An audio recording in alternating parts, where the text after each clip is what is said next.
Fala pessoal, beleza? Hoje no Papo Mutante é uma entrevista especial que a gente conta com a presença da gigante Jana Bianchi. Para aquelas poucas pessoas que gostam de ficção científica, mas por algum motivo não sabem quem você é. Jana, você pode se apresentar, por gentileza? Claro, primeiro queria agradecer o convite, adoro falar sobre isso, adoro ser convidada para falar sobre literatura, estou muito feliz de estar aqui. Bom, eu sou Jana Bianchi, eu sou autora, sou tradutora, preparadora de textos, sou editora também, tive uma revista que era a Mafagafo por muitos anos, agora tem uma revista nova que é a Cascártica, porque eu faço parte também, né, como eu sou projeteira serial, temos mais um projeto com o Diogo Ramos, meu companheiro, que é o Fantástico Guia. É um projeto que a gente faz várias coisas dentro do Fantástico Guia, mas dentre esses projetos que tem grupo de escrita, grupo de vivências editoriais, rotina de escrita e publicação, a gente tem a revista Cascártica, que é uma revista escola, uma revista em que as pessoas que participam da equipe, elas estão aprendendo, elas não necessariamente têm experiência, e elas estão ali com a gente, fazendo encontros mensais, trabalhando nas atividades e tudo mais. Então, como eu disse, sou uma projeteira serial, tenho muitos outros projetos aí nessa vida que ainda me são muito caros, o Curta Ficção, que era um podcast de escrita, o Tempo Fantásticos, um jornal especulativo, então tem várias coisas aí espalhadas pelo mundo, mas hoje minha principal atividade é escrever as minhas coisas. Eu escrevo tanto no mercado brasileiro quanto para o mercado anglófono. Eu escrevo em inglês também, publico no mercado anglófono. Traduzir, acho que talvez seja a minha atividade principal para pagar os boletos. Então, traduzo fantasia, ficção científica, quadrinho, prosa, um monte de coisa. E trabalhar com o Fantástico Guia aí nessas muitas atividades. Bom, eu gostaria de começar, na verdade, agradecendo por você ter aceitado participar e para falar assim, para mim é uma entrevista, perdão, é uma entrevista muito especial porque eu sempre fui fã de ficção científica, de fantasia, desde criança. Eu comecei assistindo Jurassic Park com meu pai, Planeta dos Macacos. Nossa, um dos meus livros favoritos, acredita? Então, não, eu sou apaixonado a gente foi, eu acho que talvez você nesse sentido é parecido comigo e a nossa geração toda, a gente foi introduzido à ficção científica e à fantasia sem perceber, através desses filmes, essa geração de filmes incríveis. E por ignorância minha, eu não sabia, não acompanhava o cenário brasileiro de literatura, não sabia nada, que brasileiro escreve ficção científica? Aonde? Não, nem passava na minha cabeça. E lá para 2017, 18, não, 2018, 2019, eu comecei a ver que, tem autores e tal, e tem 3 nomes que me impactaram muito no meu gosto hoje de literatura, principalmente no brasileiro, que é o Felipe Castilho, a Lady Sibila e você. São as 3 pessoas que eu vi. Caraca, eles estão produzindo aqui, tem revista brasileira. Eu acho que a Mafagafa é de 2020, 2019, não lembro agora, 2018, talvez. É 2018, acho que é. E aí eu falei, caraca, tem revista que, publica. Aí eu comecei a ler e tal. Então, assim, pra mim é muito legal estar falando. Já tive o Felipe Castilho, já esteve aqui também. Então, pra mim é muito bacana estar conversando com pessoas que mudaram a minha visão de, ler ficção científica e fantasia. Então, muito obrigado por estar aqui presente hoje.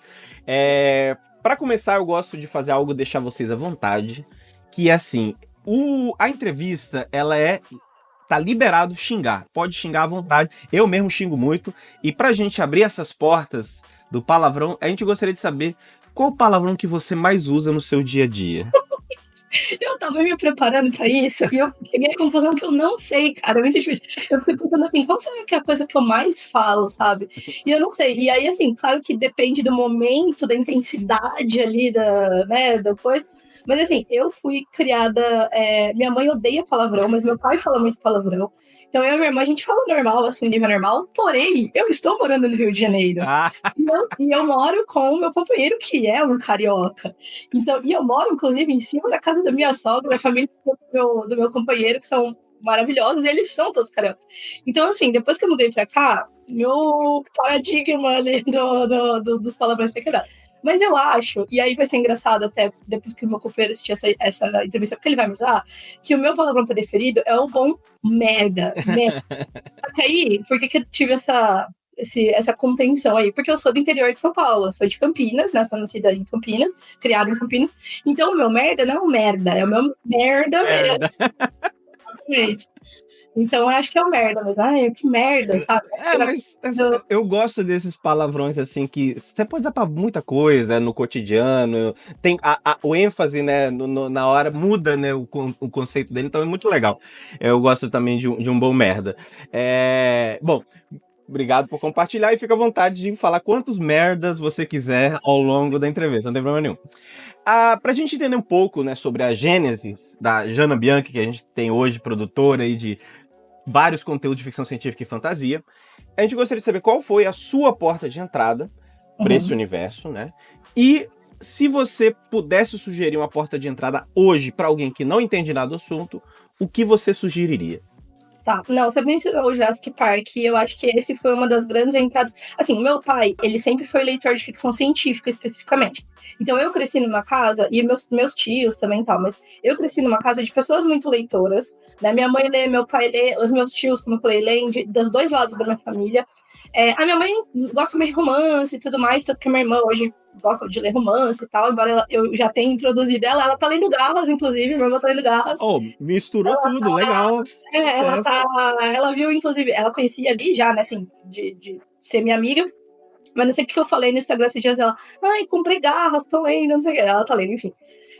Mas o meu pai sempre leu muita ficção científica, então na minha casa sempre teve livro do Isaac Asimov. Quando eu era criancinha, que eu digo assim, sei lá, 7, 8 anos, tinha livro do Isaac Asimov, tinha livro de Jurassic Park, eu falo que é um dos meus livros favoritos, porque eu li Jurassic Park, claro que daquela forma, né, e sem pegar tudo e tudo mais, mas eu li Jurassic Park, eu acho que eu devia ter menos de 10 anos, porque a minha cópia de Jurassic Park, que na verdade é a cópia do meu pai, que ainda tá lá na minha casa em Campinas, tem uma etiqueta com o meu nome e tá plastificado com uma etiqueta minha da quinta série.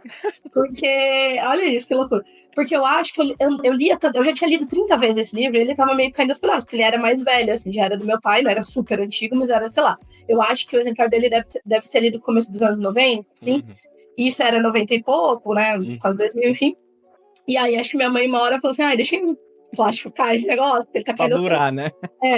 Então, Jurassic Park foi, com certeza, assim, uma coisa que mudou minha vida. Eu já tinha visto os filmes, obviamente, mas eu gostava muito do livro. Era um livro de, tipo, conforto, assim. E aí, eu lia também as histórias do Isaac Asimov. Meu pai tinha algumas coletâneas de contos. Então, eu lia, claro, de novo, era uma coisa um pouco mais árida, mas eu gostava bastante. E fantasia, eu acho que foi, assim, mais ainda natural, né? Acho que eu digo que a primeira fantasia que me apaixonou, e isso é engraçado porque é uma referência muito brasileira,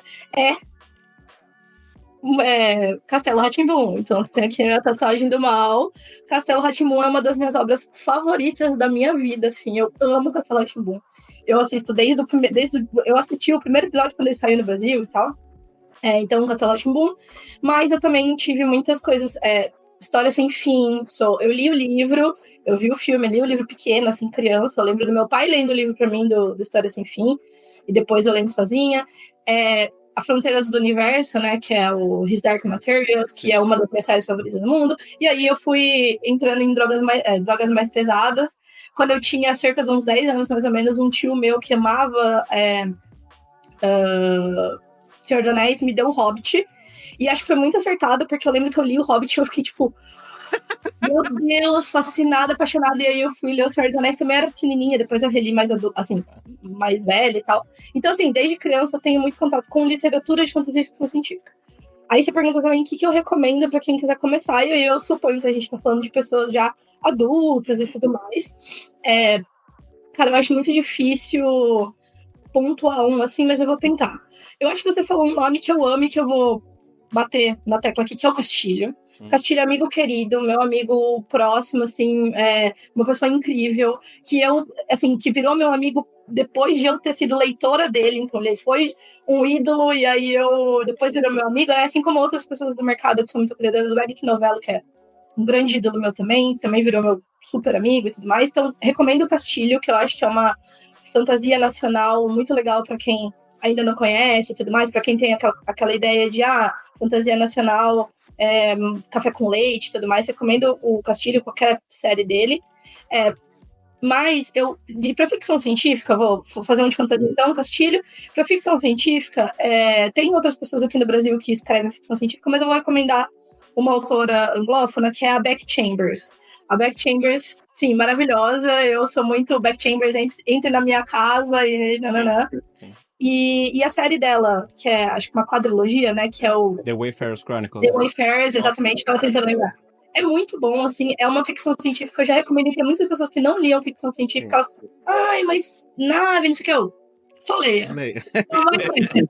Porque é uma ficção que fala muito de questões humanas, que Sim. tem. Eu acho que tem um world building muito bom, assim, muito instigante, então eu recomendo demais qualquer coisa da Beck Chambers. Eu amo a série do Wayfarers, mas o meu livro favorito dela é um livro que eu acho que não saiu no Brasil ainda, que é o To Be Taught e Fortunate, que é uma história que se passa. É uma novela, se eu não me engano, não chega a ser um romance. Ela se passa antes, tipo assim, um século, sei lá, antes da história dos Wayfarers. E a história meio que assim, dos primeiros humanos que entram em contato com vidas alienígenas é muito bom, eu super recomendo. Bom, baitas recomendações, assina embaixo. Eu vou até desviar um pouco do que eu tinha programado, porque tem algumas coisas ali que você falou que eu acho interessantes. Primeiro, assim, você fazia um negócio tosco que acho que toda criança fez, pelo menos eu fazia, que por Jurassic Park, você fingia que você era um dinossauro e você ficava com os planos e assim, nossa, era a minha brincadeira favorita, assim, eu brincava com meus irmãos de ser um dinossauro, porque acho que Jurassic Park entrou tanto na minha cabeça, os filmes me consumiram tanto, que assim, a gente ficava fazendo barulhinho de dinossauro, era a minha maior diversão. Mas você falou o que eu acho, assim, que é um lembrete sempre pra mim, porque algumas pessoas sabem, mas nem todo mundo sabe, que eu não sou brasileiro, eu não sou nascido no Brasil, eu vim morar no Brasil adolescente. Então, você mostrou Castelo Rá-Tim-Bum, a referência passou longe de mim. Porque eu não tava no Brasil na época do Entendi, Castelo Rá-Tim-Bum. claro. Assim, quando eu cheguei, acho que ainda passou uma coisa, mas eu cheguei aqui era 2003. Então já tava no final, assim, das reprises, assim, né? Eu lembro de ir na casa de alguém e ver alguém assistindo, acho que na TV Cultura, um reprise antigo e tal. Então eu não peguei essa referência de Castelo Rá-Tim-Bum, e todo mundo que eu conheço que gosta de fantasia ficção científica acha, assim, maravilhoso, assim, porra, era o ápice da TV brasileira. Mas eu perdi essa dali, eu não peguei. Não, mas assim, eu acho que isso é legal, é interessante, né? Ver como as coisas moldam a gente desde muito pequena. Mas assim, Castelo Rá-Tim-Bum, eu acho que tem muito a ver. Claro que se você assistir hoje, você vai curtir e tudo mais, mas eu acho que tem muito a ver justamente com o momento, assim. Eu acho que era um momento. Eu não sei, eu acho que tinha fantasia pra criança e tudo mais, mas nada. Porque assim, uma das coisas que mais me fascinou em Castelo Rá-Tim-Bum, não sei se você já viu a história, assim, começa a história com 3 crianças normais que moram em São Paulo, fala que a história se passa em São Paulo, e eles encontram um castelo no meio da cidade de São Paulo. E quando eu sou do interior de São Paulo, né, como eu falei, mas eu tenho família em São Paulo, na São Paulo capital, meu pai é de lá, eu tenho primos de lá, aliás, meus primos mais próximos moravam em São Paulo e a gente ia muito para São Paulo, porque Campinas para São Paulo ali é 1h30 de carro. Então a gente ia muito para São Paulo para passar o fim de semana lá. Então São Paulo para mim já era uma cidade mágica. Eu não sei como explicar. Desde como eu sou do interior e São Paulo era uma cidade muito grande, que tinham coisas muito diferentes do que eu costumava ter acesso, assim, São Paulo era uma cidade muito mágica. E aí, quando começou a passar esse programa, e o primeiro episódio é isso, eles estão brincando de bola e a bola cai no Castelo Rá-Tim-Bum, e eles vão, e eles entram em um castelo no meio de São Paulo. Eu lembro que isso me marcou muito, de tipo assim, cara, é real, fantasia existe, assim, sabe? Então eu acho que o que me pega do Castelo Rá-Tim-Bum era um programa muito inteligente, é um programa muito gostoso de acompanhar e tal, pra nossa idade quando saiu o programa, assim. Então, é muito bom.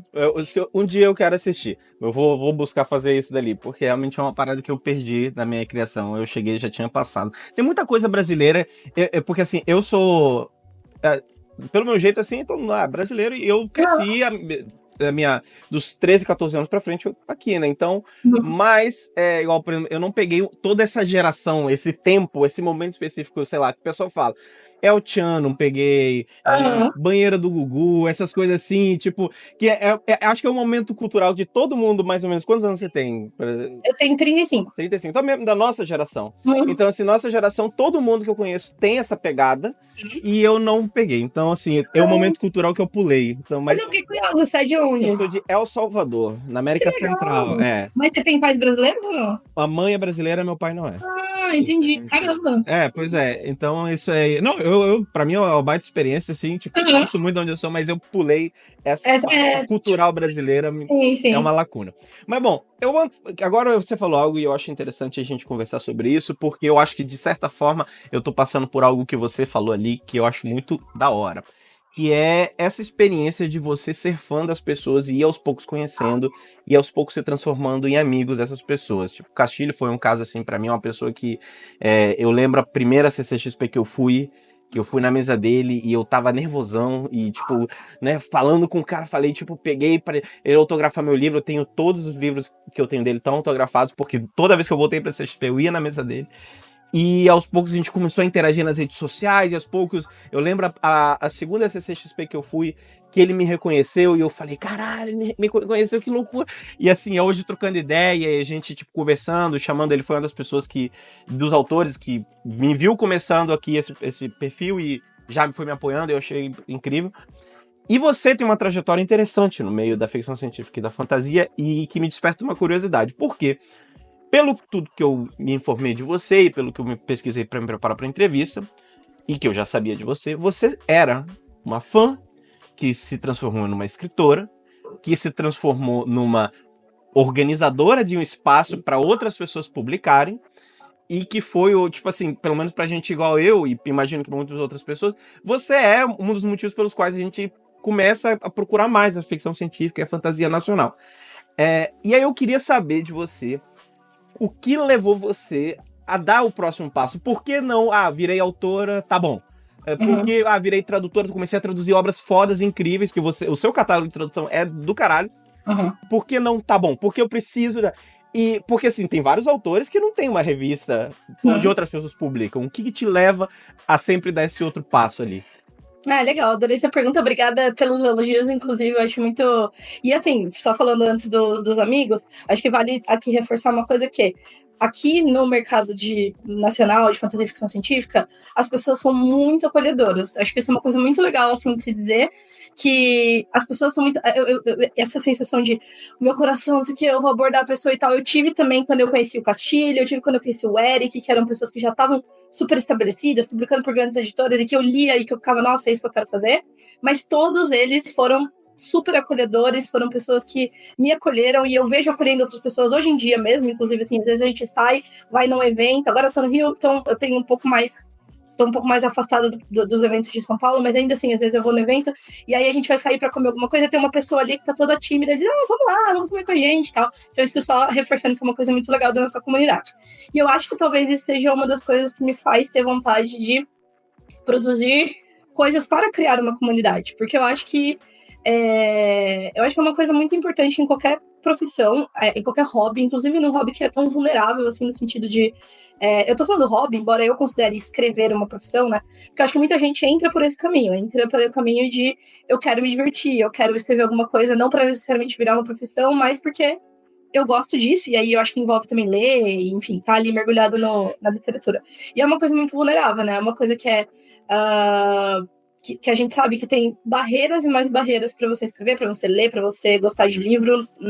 Eu posso até dizer no Brasil, mas eu acho que até no geral, assim. Hoje em dia a gente está num momento muito de essa cultura muito fácil, muito rápida, de consumir coisas muito rápidas, né, muito curtas. Então a literatura acaba ficando aí mais vulnerável. Então, pensando nisso, eu acho que naturalmente, assim, eu não teve um momento em que eu falei, vou construir uma comunidade. Foi muito natural, assim, eu tô aqui, eu tô estudando literatura, eu gosto de ver o que as pessoas estão falando sobre escrita. Aí encontrei com o Thiago Lee, um querido amigo, que foi o co-host né, o criador e o co-host do Curta Ficção por muito tempo. E aí ele falou, vamos fazer um podcast? Porque daí a gente pode falar sobre o que a gente tá estudando em inglês, que não tem esse conteúdo em português. Vamos. Aí fiz podcast. Aí o tempo foi andando, aí encontrei com o Rodrigo Van Campen, que é o editor da Trasgo, né? Que hoje ele tá um pouco afastado, ele tá lá construindo um espaço de cultura lá em Olambra, no interior de São Paulo.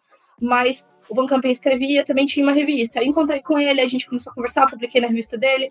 Aí ele falou, eu queria uma revista, tá pensando, né? Podia ter uma revista de contos seriados, ia ser muito legal, não sei o que. Daí ele ficou meu ouvido, e eu falei, beleza, tá, então acho que eu vou fazer essa revista. Aí a Mafagafo surgiu primeiro como contos seriados, depois ela virou...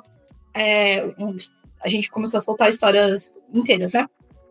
Então daí nasceu a Mafagafo. Então acho que foi sempre uma coisa muito natural, assim, de eu gostar, eu sou projeteira já por natureza, eu gosto muito de fazer projetos, de fazer coisas, e querendo ou não, eu acho que isso me ajudou muito na minha carreira de escritora também, porque eu conheci muita gente, e até de tradutora, porque eu conheci muitas pessoas no mercado que depois, quando eu cheguei pedindo um teste de tradução, a pessoa já conhecia meu nome, porque eu já tinha, por causa da Mafagafo, participado de um evento, por causa do Curta Ficção, a pessoa me conhecia, porque eu já tinha convidado alguém da editora e a pessoa tinha escutado o podcast. Então foi uma coisa muito natural que até hoje, depois agora, né, depois de tudo isso, estou aqui no Fantástico Guia, que é mais um projeto, que é mais um espaço de comunidade, que é mais um espaço de agregar pessoas que querem escrever também, assim, que querem, enfim, escrever e trabalhar no mercado editorial, agora tenho esse foco também.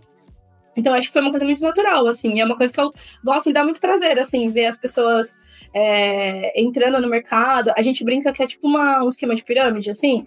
Então, tipo, a pessoa entra no mercado e ela começa a ler. Aí, esquema de pirâmide número 1. Por que você não escreve? Aí, esquema de pirâmide número 2. E se você traduzisse? Aí a gente vai agregando as pessoas. Pô, bacana, não, e assim, eu realmente, eu admiro muito isso, e eu sinto que, não que o mercado de editorial ou de ficção científica e fantasia precise necessariamente de mim, mas eu quero hoje, realmente, um anseio que eu tenho é de ajudar mais pessoas a ficarem sabendo de autores que eu acho que são fodas e que às vezes não estão sendo lidos da mesma forma. Nada contra livros do exterior, sou fã de vários autores de fora, e eu tive já a oportunidade de ter alguns desses autores aqui no perfil. Eu já entrevistei o Mark Russell, o Pornsak Pichachot, o Adrian Tchaikovsky recentemente. Então, assim, são pessoas... Eu gosto do trampo dele, mas me incomoda muito, assim, que muitas vezes não tem esse espaço para alguns brasileiros, assim. Então, eu tô tentando ajudar também dessa forma. Mais um pouco sobre você, que eu acho interessante, é que, assim, você... Eu acho que tem mais nomes, mas eu penso muito em você e no Renan Bernardo, que são duas pessoas que estão publicando para fora, tipo, com uma regularidade muito intensa, assim. Acho que esse ano, se eu não me engano, acho que já tem 1 ou 2 contos já seus esse ano em revistas do exterior. E eu queria saber de você como tem sido essa experiência de basicamente ser uma regular, né? Uma pessoa que tá toda hora publicando lá fora. E o que no mercado anglófono tem te chamado, sabe? E não, na verdade, vou falar de fora, anglófono não, porque você tem coisas em espanhol também publicadas. Então, assim, o que lá tem te convocado, te falado assim, por que lá? Tá.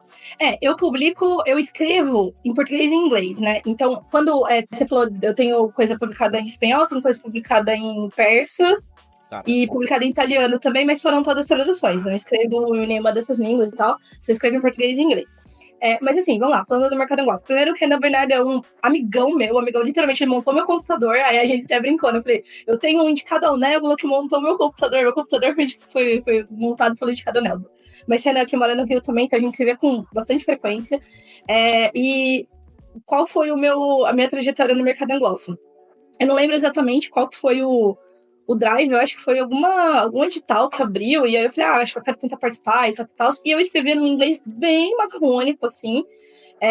Eu sempre tive uma relação bem... eu aprendi inglês, tipo, sozinha na escola, assim, mas sozinha porque eu queria ler, né, mais para ler e tal. E aí a minha vida foi me levando para lugares que me forçaram a falar inglês. Então, fiz um intercâmbio na Dinamarca, que obviamente a gente falava em inglês, eu tinha aulas em inglês e tudo mais. Isso tudo sem ter tido aula, então foi uma coisa que eu aprendi muito. E depois, quando eu voltei, que eu trabalhei como engenheira, né? Eu me formei como engenheira e trabalhei como engenheira por muitos anos. Eu trabalhei na Unilever, uma grande multinacional, e eu trabalhava num time gringo, um time que era, basicamente, minha rotina era só falar inglês e tudo mais, desde que eu entrei lá. Então, acabei, né, incrementando. Mas eu nunca tinha, principalmente o inglês escrito, não era uma coisa que nossa, eu tenho uma grande facilidade. Mas quando eu vi esse edital, que eu não lembro nem do que era, eu falei, acho que eu quero passar por esse desafio, assim, eu quero ver qual que é. Escrevi, mandei e tal, eu acho que até fiquei lá retida por um tempo, mas não passei. Só que isso meio que despertou, assim, uma fagulhinha de, primeira coisa, me desafiar. Então, assim, eu queria escrever em inglês porque eu falava, não é exatamente minha língua, é muito difícil escrever numa língua que não é sua, assim, por mais que você seja fluente na outra língua, eu acho que é muito difícil. Mas eu falei, eu quero me desafiar porque, assim, eu gosto muito de escrever em português, até hoje, assim, é o que eu prefiro escrever em português, é a minha língua favorita para escrever. Mas, vou experimentar. Aí eu comecei a escrever em inglês. E aí, a partir do momento que você começa a escrever em inglês e mandar para os editais lá fora, existe também um espaço ali de você procurar uma validação que é muito concorrida, né? Porque as revistas são muito concorridas. E eu meio que criei uma coisa um pouco assim, eu quero mostrar que brasileiro escreve bem e que pode publicar lá também. Eu falei, então, beleza, tipo assim, challenge accepted. E aí eu comecei a escrever mais em inglês e tudo mais. Também tem uma coisa ali muito prática, que tem muito espaço para você mandar coisa lá fora, ao contrário daqui no Brasil. Aqui a gente tem revistas, tem a Escamba Náutica, tem outras revistas que abrem e fecham, tem a Supra Suma, tinha Mafagafo, tinha Taverna, tinha Trasgo há pouco tempo atrás, mas tem revistas aí que estão sempre surgindo. Mas lá no mercado anglo, não é assim, é coisa de centenas de revistas de todos os tipos. Revista para quem escreve história furry, tem lá. Aí revista, então você consegue achar tudo. E aí eu comecei a ver que era um espaço que valia eu experimentar. E aí quando eu consegui minha primeira publicação, que foi no meio da pandemia, aliás, foi no começo da pandemia, foi em 2020, numa revista que era a minha favorita, que era Clarkford, que é uma revista bem concorrida, era uma que eu amava, eu falei, tá, acho que então é possível, assim, se eu conseguir, porque é aquela coisa, será que, eu ficava pensando, será que você precisa ter um quem indica ali, nananã, que eu não tô sabendo, porque eu já tinha mandado um monte de conto e tudo rejeitado. Quando eu passei pela primeira vez numa revista grande, uma revista que era muito importante para mim, eu falei, acho que temos um caminho aqui. E aí eu me enveredei por esse caminho, meu inglês melhorou muito também, assim, brutalmente, muito por ler, por escrever, muito também porque meu companheiro também escreve inglês, ele é professor de inglês, então a gente começou a se dedicar a isso, assim, a gente escreve junto também, algumas coisas. Então eu vi esse espaço para me desafiar e tal. E aí depois disso, quando eu já comecei a publicar, o meu objetivo se transformou um pouco. E aí o meu objetivo virou falar sobre coisas brasileiras para um público não brasileiro, né? Então falar sobre coisas que são importantes e sei lá, tipo, coisas que eu sei que, né, principalmente os americanos, os estadunidenses, eles não têm tanto conhecimento assim de ditadura, por exemplo. Então não, eu vou falar sobre isso, vou falar sobre coisas brasileiras e cultura brasileira e história brasileira. E eles vão ter que ler. Se eles quiserem ler sobre meus robôs, vai ser com eles chamando, sei lá, João, entendeu? Então é isso. E aí virou esse caminho aí que eu tô, assim, bem animada. Eu gosto bastante ainda de publicar por lá. Ah, não, muito legal. E eu tenho acompanhado muito a sua carreira internacional e a do Renan Bernardo, são dois autores. Inclusive, já estou combinando com o Renan Bernardo para ele participar, que eu gosto muito do trabalho dele. E é bacana isso. E aí, uma dúvida que também me surge, que é meio besta, mas assim, quando você escreve seu trampo em inglês, você escreve ele primeiro em português, depois traduz, ou é direto pro inglês que você escreve ele? Não, eu escrevo direto em inglês. Eu já tentei traduzir do português para inglês, mas para mim é muito difícil. Traduzir do português para inglês é tipo assim, para mim, a pior das soluções, assim. E se eu escrevo em português, se eu escrevo em inglês e traduzo para o português, ok, funciona. Eu até gosto de fazer isso. Mas a minha ordem de preferência é escrever primeiro em português, escrever primeiro em inglês, originalmente em inglês. Aí, quando eu vou para as traduções, inglês, português. Português e inglês é só em último caso. Eu acho que não tem nenhuma história que realmente tenha ficado assim, essa história aqui ficou legal. Eu escrevi ela em português e depois eu escrevi em inglês. O que aconteceu já foi de eu ter uma ideia, começar a escrever em português. Aí eu parar e pensar assim, eu quero mandar essa história para fora, então acho que eu vou escrever em inglês e depois eu traduzo para português e mexo com ela em português. Então, mais ou menos isso, assim, eu não consigo. Eu acho que é muito difícil para mim, justamente porque para mim o português é uma língua assim, correndo o risco de ser meio clichê nessa coisa de né, bairrista e tal, mas o português é uma língua muito mais rica, é uma língua muito mais expressiva, assim, do que o inglês. Então, quando a gente tá nessa língua que é muito abundante de coisas e tudo mais, você vai passar pro inglês, eu sinto que fica muito engessado e muito simples, assim. Quando eu escrevo em inglês, eu acho que eu já bota as limitações, assim, né? E também me permite, acho que, usar estruturas um pouco já mais particulares do inglês, que são mais, enfim, que torna a história um pouco menos sentenças fechadas e simples, assim, sabe? Então, essa é a minha ordem de preferência. Mas eu prefiro sempre escrever em português. É a minha, assim, eu acho que não tem como equiparar, assim. As minhas melhores coisas eu acho que estão escritas em português. Bom, para ter um pouco mais da sua visão sobre o mercado brasileiro, sobre os autores brasileiros, sobre a produção de fantasia e ficção científica brasileiro, eu sempre faço duas perguntas que são meio sacanas, as pessoas não gostam. Assim, não é que não gostam, mas é meio que contra a parede do que eu tô te colocando. Vamos lá. Mas primeiro eu queria saber se você pudesse indicar alguns autores brasileiros que as pessoas deveriam estar acompanhando agora, assim, pô, mano, esse nome, se você não tá acompanhando, você é burro, tá? Algo assim. Tá, vamos lá. Eu acho que tem vários nomes que eu posso mencionar. Tem o Eric Novello, que é o meu, como eu disse, acho que ele que foi foi a primeira vez que eu li um negócio, que foi quando eu li Neon Azul, e eu falei, fantasia no Brasil, meu Deus, existe, é incrível, é isso que eu quero escrever. Eu sei que tá escrevendo um livro novo agora, como eu falei, né? Meu amigo, eu leio trechos antes, que é o tipo o ápice do sonho do fã. Até falei isso pra ele esses dias, falei, caraca, quem diria, eu lendo o manuscrito, né? Capítulos do seu livro antes de lançar. Então, Eric Novello, indicação. Castilho, já falei, não preciso nem repetir. Tem a Fer Castro, que é a Fernanda Castro, né? Que é minha também, meu amorzinho, foi muito. A gente trabalhou junto na Mafagafo, a gente trabalhou junto com traduções, né? Eu traduzindo, ela preparando, e vice-versa. Fernanda Castro, acho que tem uma das prosas mais bonitas, assim, em português. Eu amo tudo que ela escreve. Então, Mariposa Vermelha, o Fantasma de Cora, tudo que tiver rolando dela aí eu recomendo. Ela escreve algumas coisinhas em inglês também, publicou uma outra coisa lá fora. Renan Bernardo, só reforçando, para quem gosta de ler em inglês, ele tem coisa em português também. Tem O Rio que Passou a Minha Vida, que é uma noveleta. Agora eu não lembro se é uma noveleta ou se é uma novela. Acho que é noveleta. É curto, é bem curto. É curtinho, acho que ela não sei se conta noveleta, que saiu na Dame Blanche, então Renan Bernardo super indico. Liz, vou bater na tecla aqui, Liz Vilas Boas, que saiu aí o Garras, que Lobisomens, que é uma coisa que eu amo, num mundo inspirado aí no Rio de Janeiro colonial, então, putz, recomendadíssimo. Tem a Ashley Coelho também, para quem gosta de também em inglês, mas ela também tá publicando em português. A Ashley acabou de lançar um livro pela Tor, então, né, Tor Books, que então é uma das editoras, maiores editoras de fantasia e ficção científica lá fora. Acho que ela foi a primeira da nossa comunidade que publicou ficção longa lá fora. Eu amo tudo que a Ashley escreve, publiquei coisas da Ashley também. Na Mafagafo mesmo tem uma história dela lá, uma noveleta em português, tem várias coisas, tem coisa na Dame Blanche também publicada. Cara, acho que esses são alguns nomes, assim, com certeza esqueci. Tem Carol Kiovato, que eu gosto muito também, que escreve fantasia em São Paulo. Tem o Fábio Fernandes, que escreve ficção científica um pouco mais hard. Acho que tem inúmeras, assim, acho que só de mencionar essas pessoas é legal de imaginar que o tanto de coisa que tem para ver, assim, né? E assim, acho que nesse quesito, para quem quiser conhecer pessoas novas, eu recomendo muito ler a Mafagafo, ler a Taverna, ler a Trasgo, são revistas que publicaram muitos autores, alguns pela primeira vez. Lembrei de mais uma que eu tenho que falar, que é uma das minhas favoritas, que é a Ana Martino. Ana Martino, inclusive, eu tô com o livro novo dela que chegou do financiamento coletivo. Fortunato Poeira, muito bom.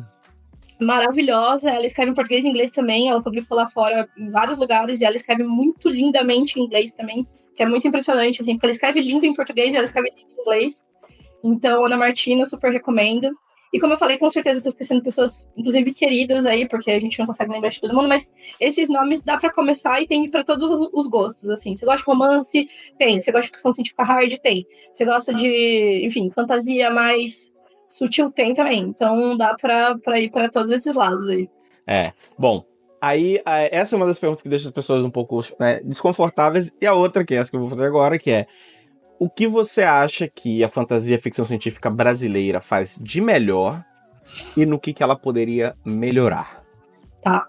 Cara, eu acho que o que a fantasia faz, o que a ficção, né, fantástica brasileira faz de melhor é realmente colocar a nossa voz nas histórias. Eu acho que a gente teve um momento rápido, antes de eu começar a realmente publicar, a gente teve um momento rápido, assim, de brasileiros tentando emular 100% coisas americanas, mas foi rápido, porque logo as pessoas perceberam que isso realmente afastava as pessoas que elas iam ler um negócio. Eu quero ler uma história.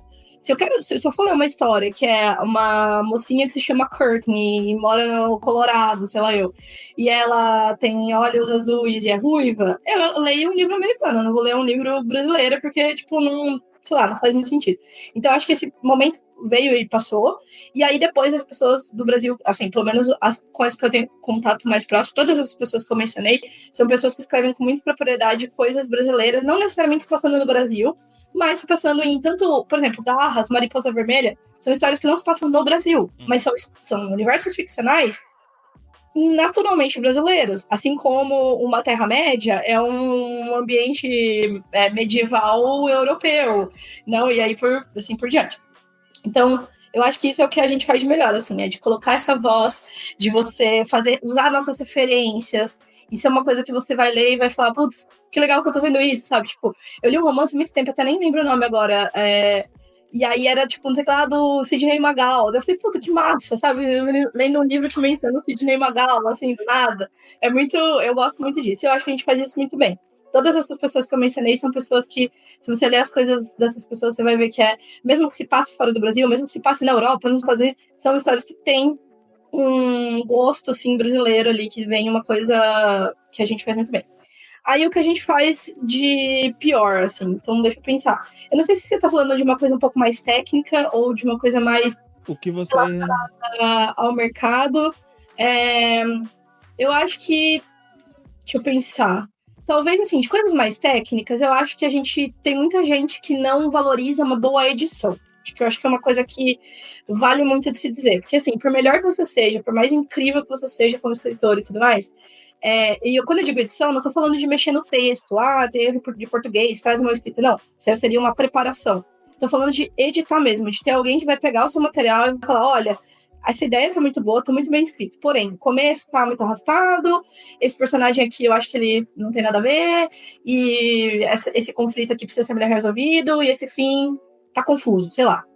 Eu acho que falta muito as pessoas terem essa preocupação, assim, no sentido de, se você for lançar uma coisa independente, procura um editor, contrata um editor para editar mesmo sua história. Mas aí eu vou ter que reescrever o que eu escrevi. Sim, esse é o propósito.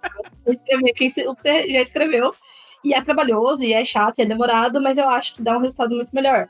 E também, na parte das editoras, eu acho que falta um pouco isso, assim, editoras que lançam autores brasileiros, hoje tá mudando, tá? Felizmente, a gente tá vendo, por exemplo, o próprio Garras, eu sei que foi um livro que foi bem editado, que eu acompanhei o processo conhecendo tanto a Liz quanto a Bia, que é a editora do livro, então eu vi que elas trabalharam na edição do livro, e por isso que eu acho que o livro é tão... tá tendo um sucesso tão legal, porque é um livro muito bem editado. Mariposa Vermelha, a mesma coisa, ele foi editado pela Fê, lá da Suma, e a Fê reescreveu e mexeu em outra coisa.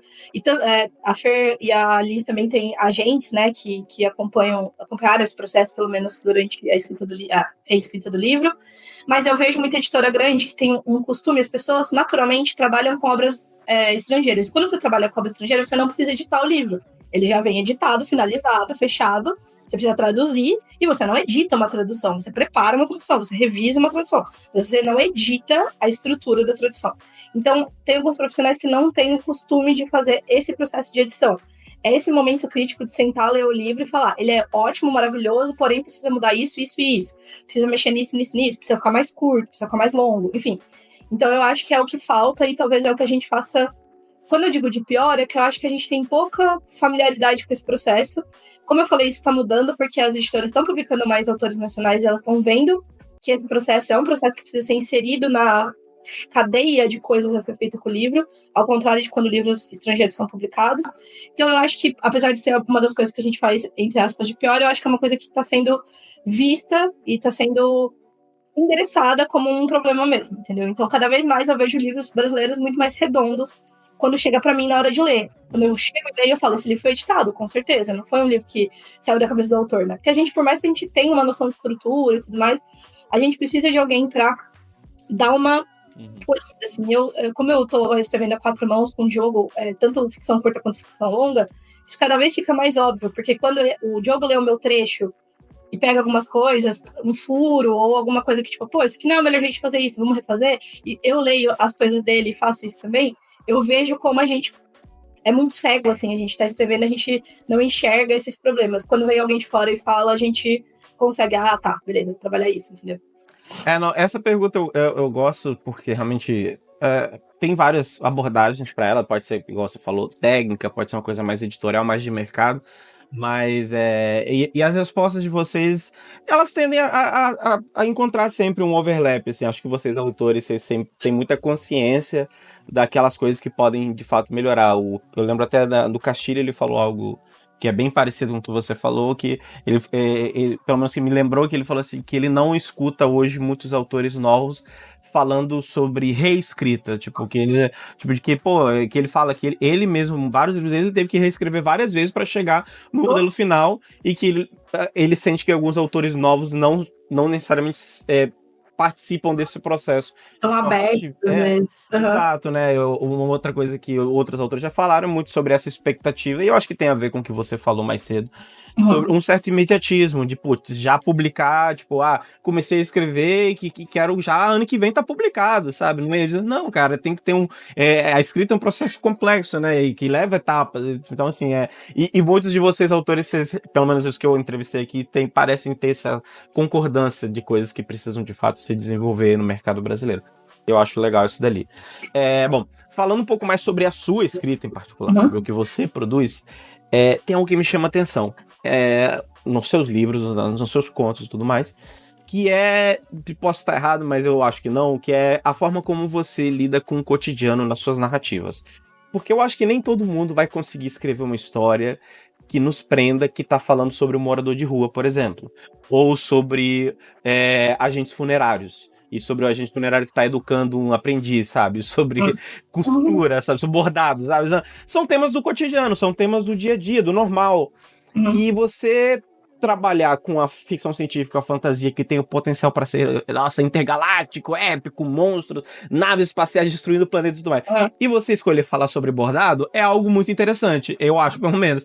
Aí eu queria entender um pouco sobre o que você acha que a ficção científica e a fantasia têm a falar sobre o cotidiano e como, através desses temas tão simples, você escolhe de forma bizarra falar sobre luto, né? Sobre desigualdade social, sobre preconceitos.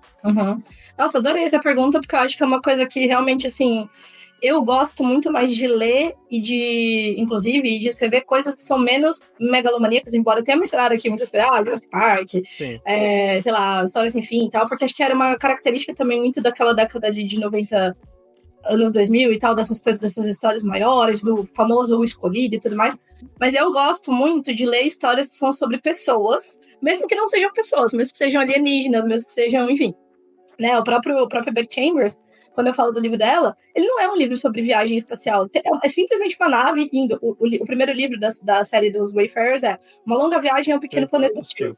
E o livro é isso, é uma longa viagem enquanto eles estão indo para esse pequeno planeta hostil. É simplesmente isso. Nada acontece de grandioso. Tem coisas ali, né? Pontos do plot, mas eles estão indo ali e eles estão se relacionando e eles estão falando de coisas muito malucas, assim, de, né, isso, assuntos importantes. E é isso que eu gosto de ler. E eu acho também que tem uma coisa, vai soar extremamente tilelê, assim, hippie, coisa. Mas eu acho que essas coisas, para mim, não que eu seja uma pessoa que, eu ando pelo mundo e, tipo, vejo magia em tudo. Mas eu acho que são coisas muito mágicas, assim, por natureza, sabe? Tipo, eu acho que, assim, você falou do bordado, por exemplo. A minha família inteira, as mulheres da minha família... Primeiro que minha família é uma família de mulheres, assim, né? A minha avó teve 2 filhas, a minha mãe teve 2 filhas, a minha tia teve uma filha que teve 2 filhas, até o primeiro menino que nasceu na minha família foi o meu sobrinho agora, que é o filho da minha irmã, tem 1 ano e pouquinho. Mas a minha família é uma família muito de mulheres que todas bordam, todas costuram, todas têm a ver com essa coisa do manual e tal. Inclusive, eu até muito recentemente, até tipo ano passado, eu não estava nesse mundo, até que enfim fui arrebatada pelo crochê, eu comecei a crochetar. Mas é uma coisa que eu sempre vi na minha família e sempre achei muito mágico, assim, sabe? De ver a minha mãe fazendo coisas muito incríveis, bordando, costurando, tricotando, né? A minha avó dela fazia aquela renda de bilro. Não sei se você já viu, que eu acho que é uma coisa muito bizarra. Você já viu uma bordadeira fazendo... Que é tipo uma coisa meio ninja, é bizarro. Eu só vejo os dedos assim mexendo, acho estranho, cara. Maluco demais. Eu fico, meu Deus, isso é mágico. E aí eu acho que essas coisas já me provocam uma coisa de tipo, tem alguma coisa bonita que pode ser mágica aqui, sim, sabe? Então, e aí, como eu falei que eu gosto muito de falar de pessoas e tudo, eu acho que eu prefiro, acabei desenvolvendo naturalmente essa tendência de, em vez de escrever sobre uma grande coisa mágica e tudo mais, escrever sobre pessoas que têm questões humanas ali, né? Tipo, que foi o que você falou, luto, questões sociais, enfim, medo de envelhecer. A minha primeira história que foi publicada tem muito a ver com isso, né? Medo de envelhecer, você envelhecer sozinho, que é uma coisa que eu penso muito e tudo mais. E aí, colocar um twist fantástico, assim, isso é uma coisa engraçada. Eu já tentei escrever ficção realista, por assim dizer, né? Só que é impossível. Chega um momento que eu falo assim, mas e se essa pessoa aqui, na verdade, ela vê fantasmas? De leve, só uma fantasiazinha. E aí eu fico tipo, não é possível, eu não consigo. Eu acho que tem um pouco a ver com o Brasil ser um lugar que, tipo assim, né? Sei lá, tava vendo carnaval, acabou de rolar o carnaval, eu tô aqui no Rio de Janeiro. O Rio de Janeiro, inclusive, pra quem não sabe, eu não sabia com essa intensidade. Mas desde que eu cheguei no Rio de Janeiro, eu já vivi várias experiências reais, sobrenaturais, não tô zoando. Tipo, coisas muito encantadas, assim. E aí eu tava vendo uma reportagem falando do desfile da Salgueiro, né? Que fala que era sobre, enfim, religiões de matriz africana, tinha toda uma questão de religiões de matriz africana, e que daí eles falaram lá que o primeiro casal de mestre sala e porta-bandeira voltou a Sapucaí inteira e entrou no último carro. Eles embarcaram no último carro e fizeram o desfile de novo. E por quê? Porque a Salgueiro foi falar com o Zé Pilintra, e o Zé Pilintra mandou eles fazerem isso. Falou, ó, faz isso, primeiro casal de mestre sala. E aí eles fizeram. E eu fiquei, tipo, isso é muito 100% brasileiro. Tipo, o Zé Pilintra falou e vai interferir, beleza. Né, tem a história do cacique Cobra Coral, não sei se você conhece, que é aquela... Já ouviu falar da instituição Cacique Cobra Coral? É real isso, tá? Não é zoeira. Existe uma instituição, chama, depois procura, Cacique Cobra Coral, que é uma instituição que diz que eles conseguem controlar o clima. Então, tipo assim, fazer chover, fazer sol, não sei o quê. E o Rio de Janeiro contrata a Cacique Cobra Coral pra não chover no carnaval, pra não chover no show da Madonna, pra não chover... É real isso. Tipo, eles pagam a Cacique Cobra Coral porque eles têm lá toda uma coisa de, tipo, controlar o clima e tal. Então, não pode chover nesse evento, vamos pagar o Cacique Cobra Coral pra garantir, entendeu? Então, isso é uma coisa que, tipo, como não escrever sobre o cotidiano mágico se você mora num país que tem Cacique Cobra Coral, entendeu? Não, mas isso me chama atenção na sua escrita, porque realmente é você falar do cotidiano, do normal, sem necessariamente escancarar, né? Tipo, mas você entende que há algo ali sobrenatural ou que é de ficção científica e tudo mais, mas os temas são outros. E você fala da Becky Chambers e tal, e eu sempre lembro, e foi um dos primeiros livros que eu fiz resenha, que é Salmos para um Robô Peregrino, que é um monge que, tipo, chá com as pessoas e conversando, lógico, num setup fantástico e tal, onde estão as coisas fora do que a gente chamaria de normalidade, mas é sobre isso, sobre pessoas conversando, sobre suas aflições e tudo mais. E assim, você entende que é algo que te tira da realidade naquilo ali, mas... E isso é só não é nem vou dizer só, né? Porque é importante, mas é uma ferramenta usada para falar de outros temas. E eu vi isso muito na sua escrita. E eu acho interessante como você pode usar ferramentas de proporções gigantescas para falar de temas que parecem pequenos, mas na verdade são enormes, né? Porque você tá falando, de morte, sabe? De luto, de vida depois da morte, de como a gente encara isso, de talvez como a nossa sociedade. A primeira coisa que eu pensei, por exemplo, nesse conto agora, desculpa, esqueci o nome dele.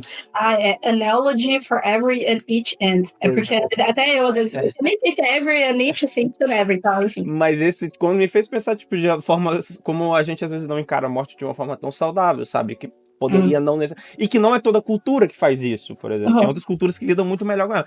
E aí você pegar um setup, tipo, de ficção científica, você não necessariamente precisa contextualizar tudo, mas você entende que algo que tá acontecendo ali não tá dentro da nossa normalidade, para falar de algo tão sensível. Eu acho muito bacana e eu acho que é uma forma legal de falar de temas sérios, o que me leva para a próxima pergunta, que eu acho que é interessante, que assim, novamente, eu posso estar enganado, mas eu acho que não. Eu sinto que nas suas narrativas você fala também sobre questões políticas, ideológicas ali, e você faz isso de uma forma que eu considero bacana, que não é, eu não tô querendo falar mal de quem faz isso, mas não é palestrinha. Você não tá, tipo, não para um momento pra falar assim, olha, isso é bom, isso é ruim, não faça isso. Não, ele está inserido dentro de uma narrativa e sai falando assim, então, por exemplo, você não deveria. Mas só de você colocar personagens LGBTQI de uma forma normalizada, isso já é, sabe, político, ideológico, sabe? Olha, o mundo onde isso é normal, gente. Tá tudo certo. Não há necessidade de fazer um estardalhaço sobre isso. Há momentos onde vale a pena, mas não necessariamente ali. Falar sobre, por exemplo, ter gente que é morador de rua como o seu protagonista aqui, isso é extremamente político, cara. Isso é muito ideológico, isso é muito... levanta uma posição política sobre o mundo e sobre como a gente encara determinadas coisas. Me incomoda muito como tem pessoas que... Disclaimer. Eu acho que a arte não tem obrigação de nada, gente. Sim, concordo. A arte não tem obrigação. Tem... uma arte que só te entretém é puta de altíssima qualidade, é maravilhoso. Eu acho isso lindo, perfeito. Vamos fazer mais dessa arte também. Mas eu sinto que tem uma arte que claramente tá passando uma mensagem. Mais recentemente, por exemplo, não sei se você tem assistido Ruptura. Maravilhoso, Eu acho Ruptura sensacional. E me incomoda profundamente pessoas que se propõem a falar de ruptura na internet e ignoram totalmente qualquer questão política que está sendo discutida ali. Sobre exploração de trabalho e tudo mais. Mano, assim, tipo assim... Tudo bem se esse não é seu foco, mas, pô, você não precisa ignorar ou retirar o elemento político que tá lá. Sim. Só comenta, que seja, mas reconhece que ele existe. E na sua obra eu sinto que, tipo, é assim, ele tá lá, tá presente. Você pode, eu acho que você pode ler e não dar a ênfase necessária, você pode, só viajar no que tá sendo escrito, se entreter e tal, mas reconhece que isso existe.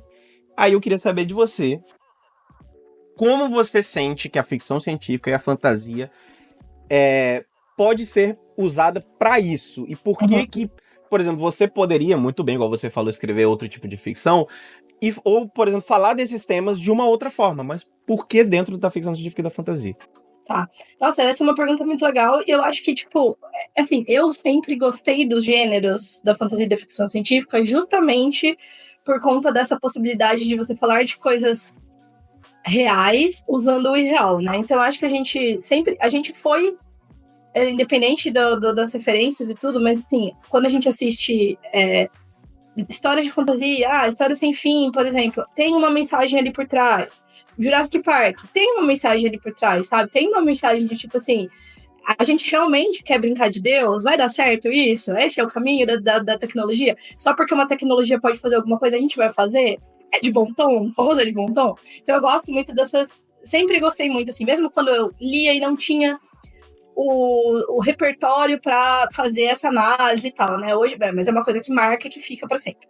Então, eu sempre gostei do gênero como leitora do gênero, justamente porque eles falam de coisas tão grandes de uma forma que você quase não percebe, né, como você falou, que você está discutindo sobre aquilo.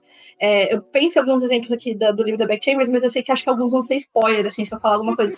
Mas acho que tem alguns grandes temas que eu pensei, caraca, eu nunca achei que eu ia ver esse tema abordado dessa forma. Caraca, mandou muito bem, sabe? Então eu gosto muito disso. E aí, para mim, eu acho que quando eu escrevo, agora, muito mais intencionalmente, eu procuro. Não que eu concordo plenamente com você, acho que isso é muito importante ter essa discussão de não precisa ter uma mensagem, não precisa ser educativo e tudo mais. Mas eu acho que assim, se eu sei que tem pessoas lendo o que eu tô escrevendo, e eu sei que eu tenho mensagens importantes que eu gostaria que as pessoas soubessem, eu posso ir lá e colocar no Twitter, gente, isso é errado, ou isso é certo, vamos fazer isso, não vamos fazer aquilo. Que é um caminho, tá? Inclusive, eu não sou contra militantes, né, de redes sociais. Eu acho que, tipo, é um caminho de você trazer né? Acho que, assim, tem ressalvas a forma como as coisas são feitas, mas, enfim, é uma forma de você trazer conhecimento e atenção para alguns assuntos.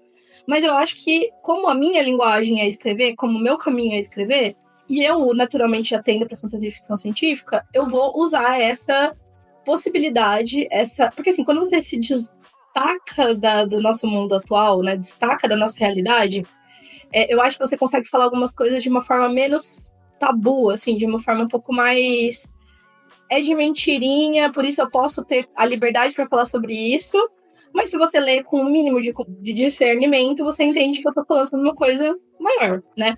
Então, assim, eu acho que isso é uma coisa muito natural, até do coisa. Tô vendo aqui no seu...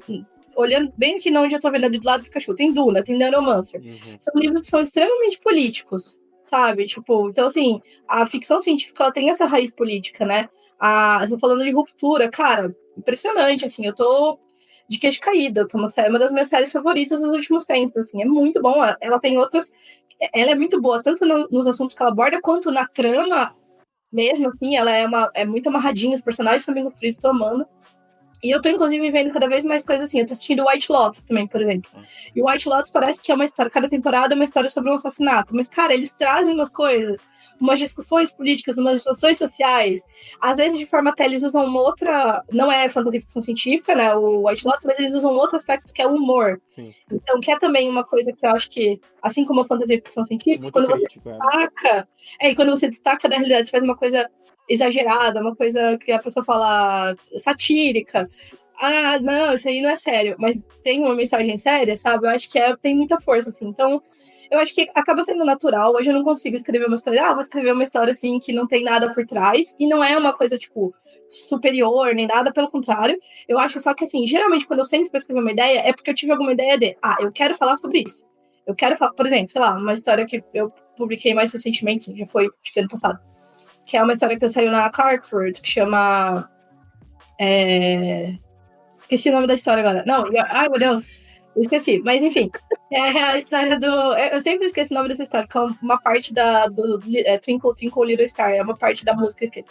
Mas ela é sobre maternidade compulsória, que é uma coisa que eu gosto de pensar a respeito. Minha irmã acabou de ter filho, porque ela quer, inclusive, muito, sempre quis muito. Mas eu comecei a pensar sobre a minha relação com a maternidade, não sei o que, eu vou escrever. Só que, na verdade, é uma mulher grávida numa nave que tá toda detonada e que tá ela e um outro alienígena lá dentro da nave, que é tipo um bicho, assim, um bisão grávida também. Então, esse foi o setting que eu escolhi pra falar sobre isso, entendeu? E aí, isso nasceu na minha cabeça, tipo, uma nave com uma mulher que vai dar a luz. Ela vai ter que dar a luz sozinha dentro dessa nave toda detonada e tem um alienígena bizarro junto com ela. Ok, isso foi a primeira mensagem. E aí, imediatamente foi, tipo, maternidade compulsória, eu vou falar sobre isso. Enfim, não sei, juntou, sabe? É aquela coisa muito bizarra, minha cabeça junta essas coisas bizarras, tipo, alienígenas dando a luz, maternidade compulsória. Aí eu não posso fazer nada, eu tenho que escrever, entendeu? Não, mas eu acho isso bacana, porque é o que a gente tá falando, que assim, cara, você não precisa, nem como leitor, você precisa necessariamente dar a atenção necessária àquilo ali, mas eu sempre fui fascinado, e eu sempre falo isso, acho que ficção científica e fantasia, na sua melhor forma, ela te entretém muito e consegue levantar reflexões muito interessantes. Eu até conversei sobre isso com o Castilho, que é uma coisa que me impressiona. Cara, você pega o livro dele, Ordem Vermelha, por exemplo, porque, por exemplo, o Serpentário dele é muito político, o Serpentário é muito claramente...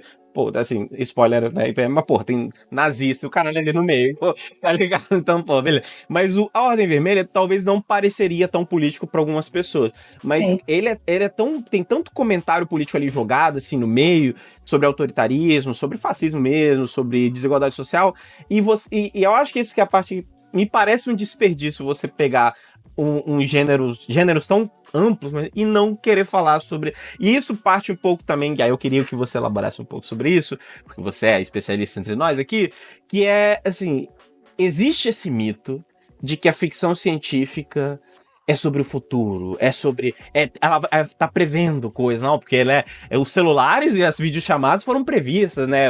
Então, assim, existe essa questão de que sobre o que vem aí, isso aqui. E isso me parece também um certo desperdício. Eu tô já falando minha opinião, mas eu gostaria mais de saber da sua, de que, assim, eu gosto da ficção científica que fala sobre o hoje, sobre agora. E a fantasia também, que fala sobre... E eu sinto que, às vezes, os leitores tendem a meio que passar por essa parada, tipo, meio que deixa pra lá, sabe? Tipo, como você vê a ficção científica e a fantasia nessa relação sobre falar sobre a realidade enquanto você fala sobre outras coisas, sobre falar sobre o futuro, quando na verdade você tá criticando o presente. Como equilibrar pra não viajar demais, sabe? Eu acho que isso é muito interessante, né? Porque eu acho que quando a gente fala do futuro e tudo, a gente tá falando de tendências. E as tendências, elas não brotam de um dia pro outro, sabe? Isso é uma coisa interessante, porque assim, parece que assim, caraca, Isaac Asimov era mágico, ele pensou no, sei lá, tipo, no robôs fazendo coisas por nós. E, tipo, e realmente isso vai acontecer, tem inteligência artificial, não sei o que, Isaac Asimov prevê o futuro. Não, ele só foi esperto de entender as tendências. A tendência que tava rolando ali, por mais que ele escrevesse na década de 50, sei lá, era tipo assim, automatizar as coisas para que as máquinas façam as coisas por nós.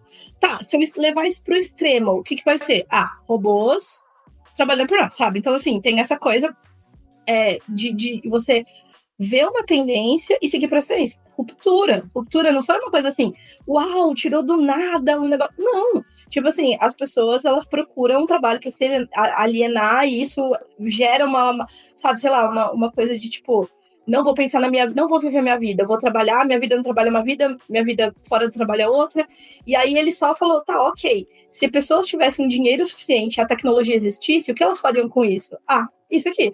Então, pronto. Então, né, Jurassic Park é a mesma coisa. Tipo, não é... Claro que, assim, tem clonagem, que é uma coisa que já é discutida há muito tempo e tudo mais, mas foi isso, sabe? Se a gente tivesse as tecnologias necessárias, o que a gente faria? O que aconteceria?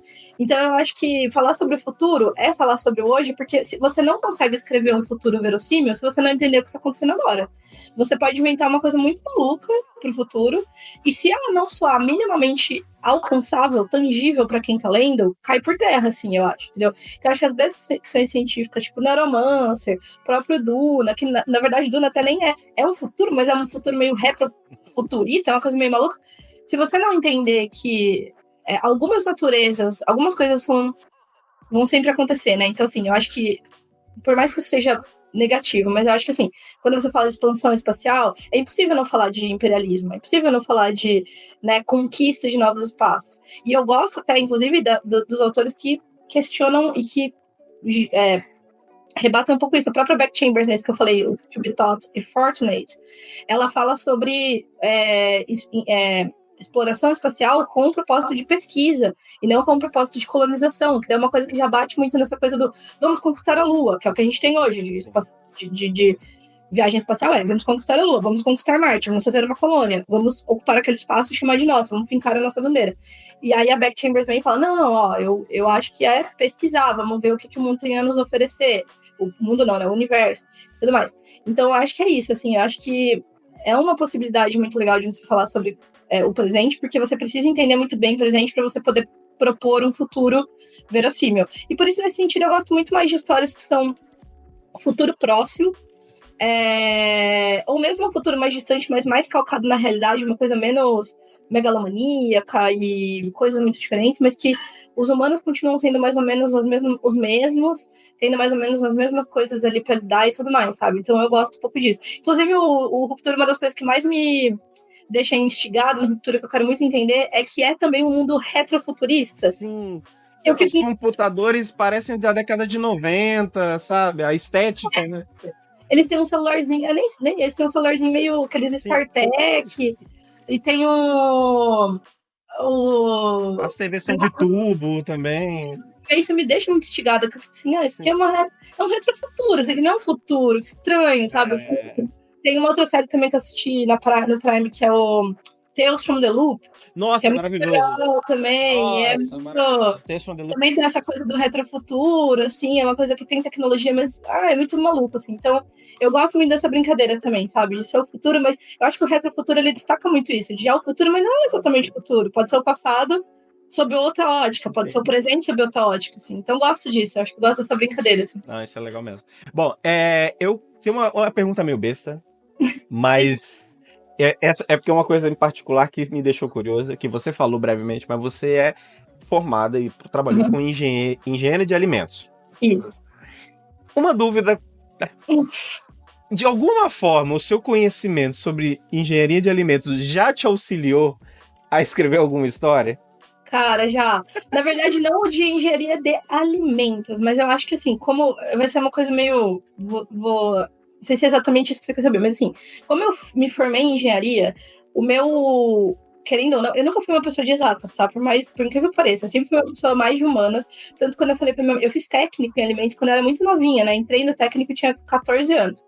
E aí eu fiz o técnico em alimentos, eu adorei, e aí por isso que eu fui pra engenharia de alimentos. Quando eu falei, só que eu sempre fui, como eu falei, 9 ou 8 anos, eu estava lendo ficção científica. Então era uma coisa que era muito marcante na minha infância. Eu era uma criança que lia, eu era uma criança que gostava de, né, literatura e tal. E a minha família sempre achou que eu fosse, sei lá, fazer jornalismo, qualquer coisa do gênero. E aí quando eu fui fazer vestibular depois do técnico, eu falei, vou fazer engenharia. A minha mãe ficou assim, ó, por quê? Tipo, o que tá acontecendo? Enfim, né, ela sabia já que eu ia deixar essa vida pra trás, com certeza, mas enfim. Eu fiz engenharia. Então, assim, eu não era uma pessoa de exatas, mas eu precisei desenvolver uma mente de exatas para passar pela faculdade. Fiz Unicamp. Foi uma faculdade extremamente pesada, assim, para mim, que não era uma pessoa de exatas, né? Tipo, aprendi muito e me ferrei muito também. E depois, quando eu trabalhei na Unilever, eu trabalhava como gerente de projetos construindo fábrica. Então, eu comprava equipamento, eu trabalhava com serviços ali, solda, montagem mecânica, elétrica, não sei o que, e eu fui aprendendo muitas coisas sobre essa coisa de construir coisas mais técnicas. Então, quando eu escrevo ficção científica, por exemplo, eu acho que eu tenho uma facilidade um pouco maior de não de descrever tecnologias, porque eu geralmente não escrevo coisas hard sci-fi, assim, as coisas que eu escrevo de ficção científica geralmente são um pouco mais suaves, assim, mas eu acho que eu tenho um pouco mais de conhecimento geral de tecnologia mesmo, para fazer algumas coisas mais verossímeis, assim. Então, por exemplo, a minha história que ganhou o prêmio BSFA de melhor tradução, tem meio que uns robôs, assim, que ficam na parte litorânea, que são feitos de pedra, com não sei o quê, com algas e tudo mais. E aí eu falo algumas coisas sobre não, você não pode construir um robô de aço, porque tem o aço que é resistente à água salobra, é um aço que é extremamente caro, é extremamente demorado de se produzir, é um aço muito elaborado, então não é assim. Então, por exemplo, eu não tenho nada contra uma pessoa falar, robôs navegando no mar. Só que, tipo, eu, como engenheiro, eu fico, peraí, mas que material que é esse, meu amigo? E, tipo assim, quão caro é fazer um bagulho desse? Sabe? Tipo, e eu tô falando de uma pessoas ribeirinhas. Pessoas ribeirinhas não vão ter um robô de aço 904L, que é o aço que resiste à água salobra. Tipo, impossível, impossível. Tipo assim, um cano custa 10 mil reais. Como é que a pessoa vai construir um robô inteiro? Entendeu? Então, tipo assim, eu tenho, acho que esse conhecimento para eu poder elaborar realidades um pouco mais verossímeis nesse sentido. Então, não necessariamente alguma coisa de alimentos. Embora eu tenha escrito também sobre coisas relacionadas a alimentos, que eu também gosto, acho muito fascinante, fala sobre ser humano, a gente comer e tal. Então, comer, a relação com a comida, a relação com a cultura, enfim, fala bastante disso. Mas eu acho que essa parte, para escrever ficção científica, eu tenho algum conhecimento, assim, que eu acho que, de certa forma, torna... Eu tenho algumas limitações quando eu estou escrevendo ficção científica, porque eu sei que alguns autores que não têm tanto conhecimento de tecnologia talvez não tenham. E criem uma coisa que suspensão da descrença, dá para criar e tudo mais, mas que fica alguma coisa ali estranha quando você lê. E aí eu acho que eu consigo fazer algumas coisas. Não, eu não sou especialista nisso, mas eu tenho um conhecimento mais geral, assim, sabe? Sim. Não, eu acho que transmite mesmo. Nas suas histórias, assim, eu sinto que tem algo que às vezes eu não conscientemente pedi, mas quando tá escrito ali, tipo, você fala, verdade, tipo, boto fé, sobre a organização de uma cidade, sobre a questão de alimentos e tudo mais. Então, você começa a falar disso, e é isso meio que de alguma forma me faz me conectar mais com a história, porque há uma lógica ali que explica o que tá acontecendo. Então, eu entendo isso dali. Bom, agora eu vou. Eu abri uma caixa para pessoas mandarem perguntas pra você. E aí, gente, eu não vou poder ler todas, porque todo tem tempo, né? Tem limite. Mas eu vou ler algumas aqui, que eu acho que falam um pouco sobre mais sobre você e de algumas coisas que a gente tem falado, e que às vezes eu sinto que faltou alguma coisa ou outra. Tem umas que são mais gerais, mas vamos lá. Vamos lá. A primeira é do Marcos, de Toca do Aventureiro, também tem um perfil de fala de livros, mais de fantasia, mas também fala de ficção científica, que ele pergunta um livro favorito. Esse é difícil. Não, acho que assim, o livro favorito, eu acho que vale esse disclaimer, ele nem sempre é o melhor livro, mas é um livro que marcou a gente num momento muito assim. E eu acho que talvez, eu tô reassistindo His Dark Materials, eu acho que eu vou falar que foi A Bússola Dourada. Porque eu lembro que foi um livro que foi, por muitos anos, na minha infância, assim, foi um livro que eu lia e relia e me fascinava todas as vezes. Então, eu gosto muito desse livro até hoje, eu acho incrível, eu acho que o Philip Pullman maravilhoso, genial. Então, a série inteira, mas A Bússola Dourada é talvez um dos meus livros favoritos, se eu for pensar assim, cara, o livro que eu li mais vezes na minha vida, eu acho que foi esse. E foi um livro que me marcou e que me trouxe muitas coisas e que, enfim, eu acho que o História Sem Fim tá pau a pau, mas eu acho que ainda que A Bússola Dourada, eu já era um pouquinho mais velha, então eu acho que eu tinha mais, assim, eu conseguia pegar mais coisas da história e tal, assim, então, e até hoje, eu reli recentemente, eu assisto série, eu acho sensacional, fantástico, maravilhoso.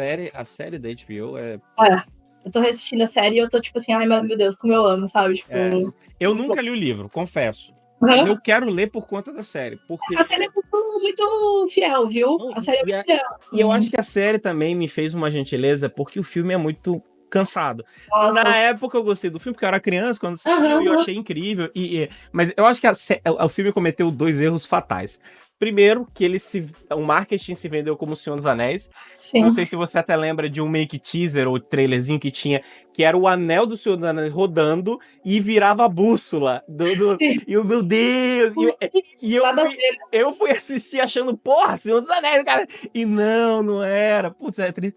E aí, quando eu fui ver a série, eu falei assim, caraca, que é legal pra caceta, assim. E aí eu quero ler agora os livros, porque a série é incrível. A série é, puta, uma das melhores produções. Tirou a parte turística, a parte política. Tirou tudo. E ético, religiosa ali da coisa. Eles tiraram isso da série. Então... É só ursos e bichinhos e lutando, bruxas e tal. E justamente todo o elemento político e religioso e tal que tá lá foi retirado. Enfim, absurdo.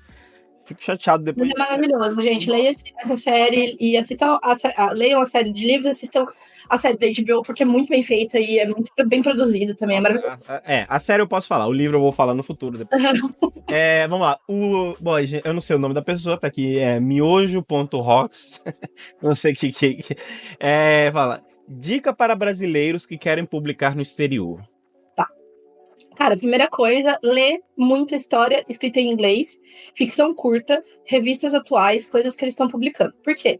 Porque o mercado lá é muito competitivo. Você vai mandar coisas maravilhosas, bem escritas, foda, e você vai ser rejeitado. Isso é um fato. É um fato, assim, ponho aqui. Eu já li coisas, não vou nem falar de coisas minhas, porque aí eu sou enviesada, mas eu já li coisas de pessoas próximas. Eu falei, se alguém não quiser publicar isso aqui, é burro. Aí eles mandaram para 10 revistas, nenhuma comprou. Por quê? Porque tem 300 bilhões de coisas sendo recebidas. Eu lembro que a Clarksworth, se não me engano, eles recebem 3 mil histórias por mês e eles publicam 1% das histórias. Então, 3 mil histórias, 1% de 1.000 é 30. Eles publicam... Não, na verdade, nem é menos até de 1%, é 0,5%. É umas 15 histórias que eles publicam ali. Mais ou menos isso, acho que é isso mesmo. Acho que é 15% que eles publicam. 0,5% do que eles recebem. Então... 3 mil histórias por mês, em média. Então, assim, eu não acho que de 3 mil histórias, só 15 são boas. Pelo menos 30 são boas.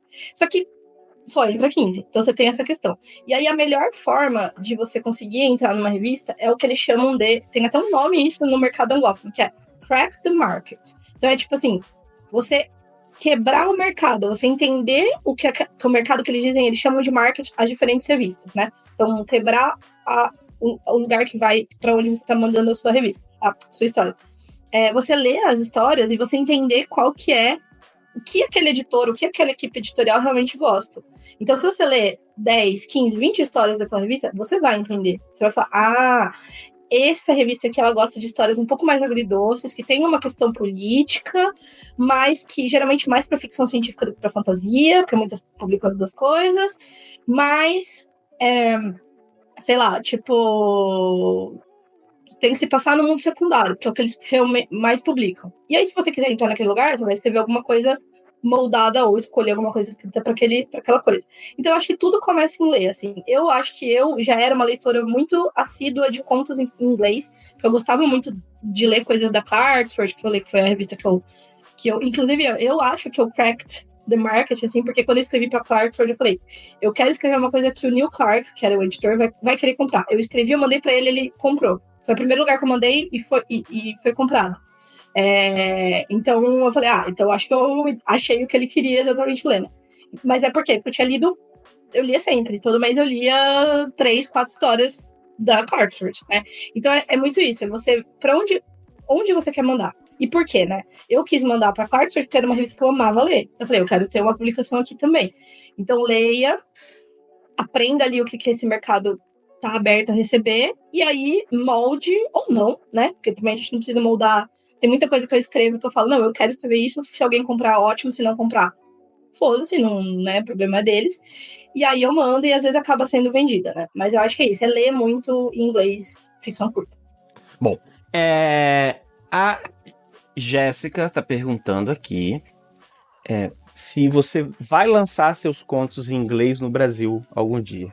Vou, não, com certeza. Eu não sei como, por onde, em que momento, mas sim, é uma coisa muito boa a pergunta da Jéssica, uma coisa que eu ando pensando e discutindo possibilidades com, enfim, editoras, com pessoas, até eu cogito publicar independente, mas sim, porque eu acho que são histórias que eu gosto muito, tem muitas histórias que elas funcionam mais pro mercado anglófono, porque às vezes eu coloco exponho ali questões brasileiras que são mais óbvias pra gente, mas eu acho que elas funcionam em português também. Algumas já estão traduzidas, outras eu quero traduzir ainda. Eu mesmo provavelmente vou traduzir as histórias.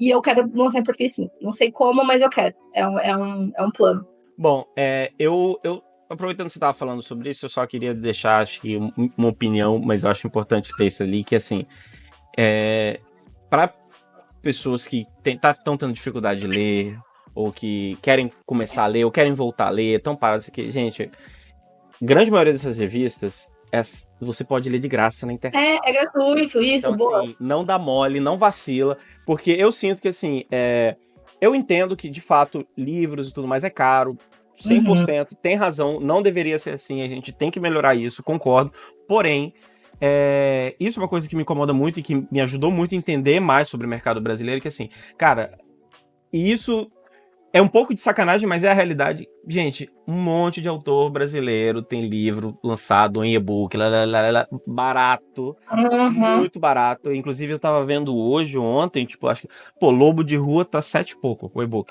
Hoje, ontem. Love Blanche é tudo 5, 7, 10 Gente, reais. e você tá falando de autores como a Jana Bianchi e com o Renan Bernardo, que são reconhecidos e premiados lá fora, inclusive. Então, tipo, se você, porque o livro de estrangeiro é melhor. Não, gente, os estrangeiros gostam dos autores brasileiros também, tá?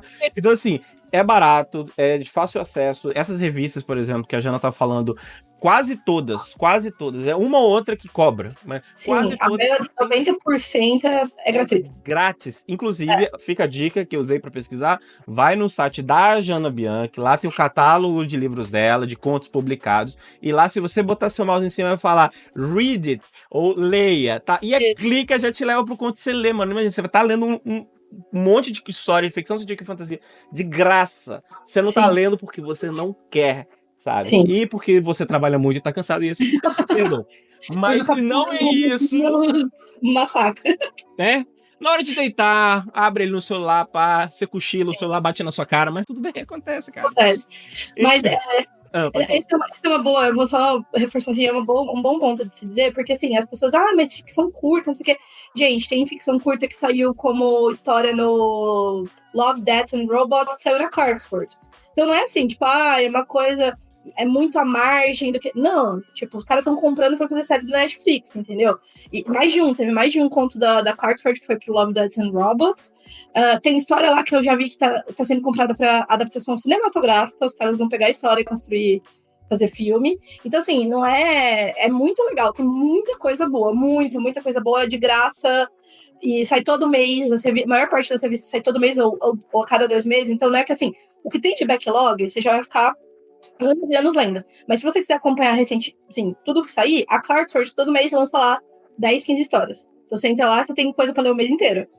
Ela é só a Clarksford, sabe? Então, vale muito. E assim, só outro adendo sobre isso, gente, a ficção científica e a fantasia, da forma como a gente compreende ela hoje, ela surge em publicações curtas, sabe? Das revistas pulps e tudo mais, era tudo publicação curta, gente. Então, assim, não tem motivo pra você ler. Acho que o maior exemplo, só vou falar e você passa pra frente, é a história The Story of Her Life, que foi do Ted Chiang, que inspirou o filme A Chegada, que foi indicado ao Oscar e tal, foi um filme maravilhoso. Inspirou, quando eu digo inspirou, não é que tipo, pegou a ideia e fez outro filme. Não, é a história. A história, literalmente, tem algumas modificações, mas é a história, não é um conto, mas é, se não me engano, uma noveleta, não chega nem a ser uma novela, do Ted Chiang. Lê que tudo. Tá agarrando aqui. Oi, Voltou. Então, assim, só falando que essa história do Ted Chiang, que era uma noveleta que saiu numa coletânea de contos dele. Então, é isso. Não dá mole. Lê. Eu antes da gente ir pro teste final, que é o teste sério, eu queria te perguntar uma coisa que acho que você pode ter um insight interessante, porque assim, eu tenho a sensação, e eu posso estar errado, você me corrige se eu estiver equivocado, que graças a quem acredita em Deus, a Deus, eu vejo que o mercado brasileiro de literatura de ficção científica e fantasia tem crescido muito. Tem muito para crescer, lógico, mas tem crescido muito. E uma coisa me chama a atenção aqui, e eu posso estar enganado, mas eu acho que eu não estou, que a quantidade de autoras mulheres. Cara, para um autor homem tem 5, 6 mulheres. Eu acho incrível o tanto de autores. E assim, autoras da mais altíssima qualidade. Eu, por exemplo, tipo, das que eu converso, leio, resenho e tudo mais, é muita mulher escrevendo coisa foda. E aí, uma coisa mais particular sua. Eu queria saber de você, o que você acha que no Brasil tem feito essas mulheres buscarem esses meios de comunicação? Porque, historicamente, a gente sabe, tipo, a mulher sempre foi excluída desse cenário, inclusive muitas delas escondidas. Eu tô feliz agora, por exemplo, que a James Stipt, né, foi publicada ali, acho que ano passado, e retrasado a Aleph publicou um conto, e ano passado uma outra editora, acho que tá até ali o livro rosa ali, que é Mulheres que os Homens Não Veem. E agora que a Aleph tá trazendo a Lee Brackett também. Enfim, legal que elas estão chegando, mas eram mulheres que, porra, penaram pra caceta. Tipo, a gente sabe das Ursula Le Guin, da Octavia Butler, porque elas quebraram a porra toda. Mas, tipo, não eram só elas duas. Tinha uma renca de mulher produzindo, só que elas foram escondidas mais. Mas isso tem mudado, está mudando. E eu sinto que hoje, pelo menos no Brasil, lá fora também, na verdade, mas aqui no Brasil tem muita mulher produzindo. Isso eu acho maravilhoso, incrível. Por que você acha que as mulheres têm se sentido tão atraídas a falar de ficção científica, de fantasia e produzir? Interessante essa pergunta. Eu não sei se eu sei responder, mas quando você estava falando, eu estava pensando em alguma coisa que tem um pouco a ver com o que você falou sobre minha escrita e tudo mais, que eu acho que talvez seja uma questão sobre a gente viver num país que ele é muito mágico, assim, por natureza, né? Então todo mundo... porque, sei lá, por exemplo, minha mãe tem uma história que a mãe dela tem uma carta psicografada, quer dizer, que a mãe dela, o Chico Xavier psicografou uma carta da minha avó. E aí tem essa história na família e, assim, é uma história dada como certa, não é uma coisa, tipo, uma fantasia. Não, tem essa carta aí, não sei onde tá, alguém tem que achar essa carta, enfim. Então eu acho que como é uma coisa que é muito mundana, e nós, mulheres, a gente tem muito essa coisa de, sabe, de cuidar, de ter cuidado, de ter, acho que talvez por uma coisa muito patriarcal, tá? Não tô nem romantizando isso, mas é uma coisa muito patriarcal de o homem vai trabalhar, ele vai ganhar o sustento, e a mulher, ela cuida das coisas, ela percebe as coisas, ela sabe quando a casa precisa de algo, ou quando tem algo, sei lá, diferente, ou quando tem algo, né, no bairro, ela que sabe do que tá acontecendo, ela que sabe o dia que o lixeiro sabe, então eu acho que isso é, tipo, uma coisa muito, que talvez faça com que, como eu falei, né, que é um gênero que permite muito de você falar de outras coisas falando do cotidiano, talvez seja um escape, assim, uma forma de falar sobre coisas importantes sem... eu acho que tem mulheres falando muito, escrevendo coisas incríveis na literatura mainstream, assim, né, de realismo, mas eu acho que existe esse caminho que torna mais natural do que... Eu tô comparando com pessoas de fora do Brasil, porque você falou, no Brasil. Eu acho que talvez esse seja um caminho, sabe? Então, assim, ficção científica não é necessariamente robôs, naves, que é uma coisa muito de um universo muito masculino. Embora mulheres escrevam sobre isso muito bem. Mas é uma coisa também, talvez escrever sobre, sabe, a Beck Chambers, sobre... É nave, mas é sobre família, sabe? É sobre amizade, é sobre afeto. Então é uma coisa... eu vou falar sobre o robô peregrino, mas é sobre filosofia, é sobre se encontrar seu lugar no mundo e tudo mais, entendeu? Então acho que tem a ver com isso. Não, eu acho assim, só um parênteses que acho maravilhoso, porque eu acho que isso, como tem esses movimentos conservadores de nerds, né, que buscam retomar, né, quando era sobre homens com armas sem camisa, dando tiro em alienígena, e tipo assim, escreve então, mano. Pô, cara, qual é o seu problema? Tipo assim, então, porque pô, as mulheres estão fazendo, mano. Tipo, tá produzindo pra caceta. Tipo assim, hoje, e eu pensando até nos quadrinhos e tudo mais, tipo assim, eles estão escrevendo. Por que você não escreve então, velho? Você quer ler? E tem casos claros, não sei se você acompanhou o caso daquele quadrinista Ethan Van Sciver, do Comics Gate, não sei se você tá ligado.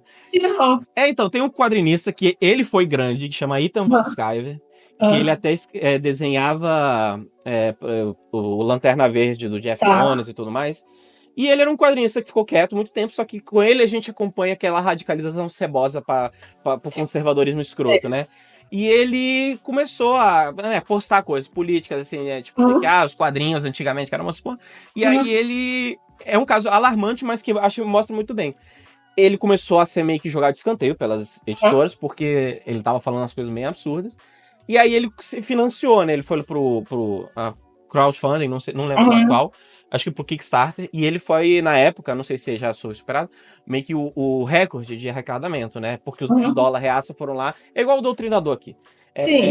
Aí ele lançou, acho que era Cyberfrog, era o quadrinho dele. Só que é um quadrinho péssimo, uma merda, horrível, sabe? Autoral, um lixo.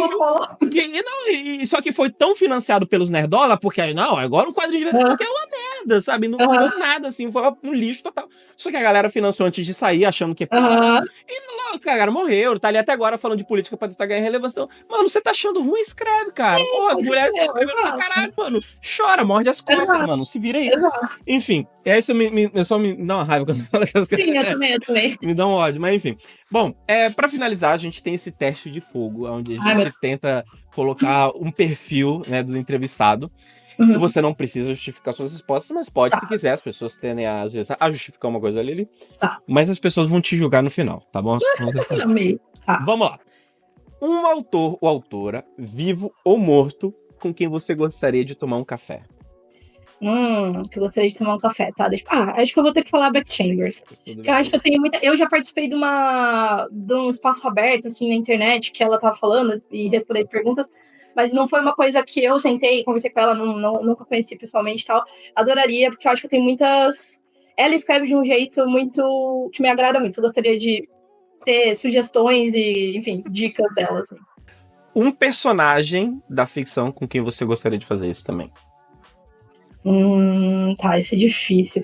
Cara, eu vou lá pra trás. Eu vou falar que eu acho que eu gostaria de conhecer a vovó Cera do Tempo, do Discworld, que é uma bruxa, uma vovó bruxa, assim, que eu amo, de uma série que eu amo. Então, acho que eu gostaria de tomar um chá, né? Tem que ser um chá com ela. Eu não tomo chá, mas com certeza ela ia me fazer tomar um chá. Acho que o Felipe Castilho falou que ele tomaria café com Terry Pratchett. Sério? Lindo. Em qual universo da ficção você gostaria de viver? No mundo da Lyra e do Lyra, do Pantalão. Na Oxford, eu gostaria de morar no Brasil, Sim. no mundo da Oxford, da Lyra, assim. Isso é legal mesmo. Foda, com zeppelins e um Daemon, que eu sempre fico imaginando qual seria meu Daemon. Qual seria o seu? Bota fé. Cara, não sei qual seria meu Daemon. Eu acho que seria... Se eu fosse marinheira, eu seria sem certeza que seria uma baleia. Tem que viver no mar, né? Tem isso. Se você tiver um Daemon ele tem que ter... aquático, tem que viver no mar, né? Mas se eu não fosse, cara, daí eu já não sei. Talvez um lobo-guará, eu gostaria de um lobo-guará seria da hora pra caralho.